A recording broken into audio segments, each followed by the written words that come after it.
20তম দিন শেষে আমিন খান ও পপির ডাইরেক্ট অ্যাটাকের বক্স অফিসের কালেকশন হলো কত, সেটা নিয়েই আমাদের এখনকার আয়োজন। So let's go to the main topic.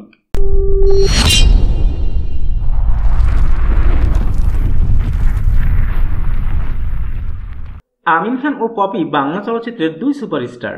1998 সাল থেকে 2010 সাল পর্যন্ত আমিন খান ও পপি তাদের ফিল্মি ক্যারিয়ারের স্বর্ণযুগ পার করেছেন। তখন আমিন খান ও পপির বছরে মিনিমাম 10টি করে সিনেমা মুক্তি পেত, যার অধিকাংশ মুভি আবার লাভের মুখ দেখত। কিন্তু পরিতাপের বিষয়, বাংলা চলচ্চিত্রের সেই স্বর্ণালী সময় এখন আর নেই। আর আমিন খান ও পপি আনঅফিসিয়ালি বাংলা চলচ্চিত্র থেকে বিদায় নিয়েছেন, এটা এখন বলাই যায়। কিন্তু এই জুটির রয়ে গেছে বিশাল দর্শক কুল। আর এই দর্শক কুলি বাঁচিয়ে দিল আমিন খান ও পপির শেষ সিনেমা ডাইরেক্ট অ্যাটাককে।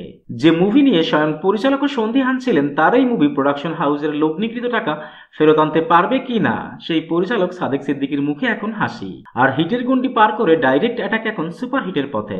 18তম দিন শেষে ডালিউড বক্স অফিসে মুভির নেট কালেকশন ছিল 73 লাখ টাকা এবং 19তম দিনে মুভি কালেকশন তুলে আনে 1,50,000 টাকা।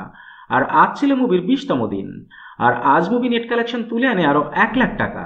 অ্যান্ড ফাইনালি ঢাকায় বক্স অফিসে 20 দিন শেষে 60 লাখ টাকা বাজেটের আমিন খান ও পপির এই শেষ সিনেমা ডাইরেক্ট অ্যাটাকের টোটাল নেট কালেকশন গিয়ে দাঁড়িয়েছে 75,50,000 টাকাতে।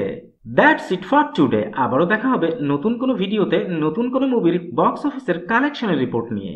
Till then tata and bye bye. আর হ্যাঁ, প্লিজ সাবস্ক্রাইব করতে ভুলবেন না কিন্তু।